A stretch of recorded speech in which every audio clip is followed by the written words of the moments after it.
help with any upward or shoulder flexion movements that involve shoulder flexion.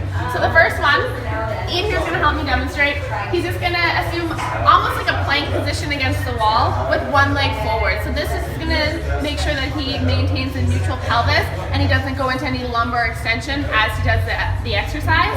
And then my cue for people is just to tell them to plank against the wall, just as you would on the floor. So your elbows are going to be directly into your shoulders, and then you want your wrists in line with your elbows, so just forming a nice straight line that way. And then actively pushing into the wall. So I want to see a little bit of protraction happen at the scapula so that I've got a nice firm contact of the rib cage and the shoulder blade. That's going to help the movement and the pathway. Next up, I'm going to have him slide his hands up and out into a wide position, so his elbows will lift away from the wall, but he's still actively pressing into the wall that way. From there, I'm going to have him come back down. And so coming out a little bit wider this time, same deal, just coming into a little bit more abduction as he comes up. And then at the top here, just coming into a little bit further of a reach to get that further upward rotation of the scapula, training that movement pattern, come down, and then all the way back to the starting position.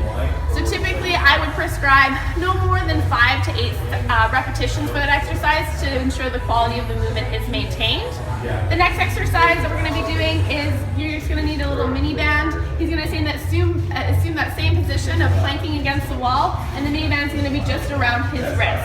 So from here, making sure that he's neutral with his ribs, actively pushing into the wall, and then he's just going to walk his hands up the wall without letting him come into any internal rotation. So he's kind of fighting external rotation the whole time, so that's going to be working his rotator cuff, and he's actively pressing into the wall, maintaining this position of his shoulder blade and rib cage. So we're also working the serratus anterior, which is another really important muscle that helps stabilize the scapula and the shoulder.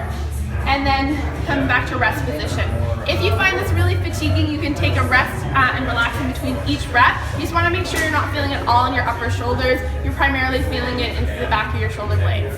The third exercise that you're going to do is getting into that exact same position, and this is just working on external rotation. So assuming that plank position, actively pressing into the wall, and then he's just going to go ahead and externally rotate his arm outwards, rotating at the shoulder. And depending on how strong your rotator cuff is or how much movement you have is going to dictate how far you go. Don't think about having a lot of movement specifically, just think about actually having the rotational pattern rather than just sliding out that way. So generally we can use these 3 exercises as part of your warm-up, or you can use them resting between sets of exercises, or you can use them at the end of your workout. So it doesn't really necessarily matter when you do them as much as just getting them done on a regular basis.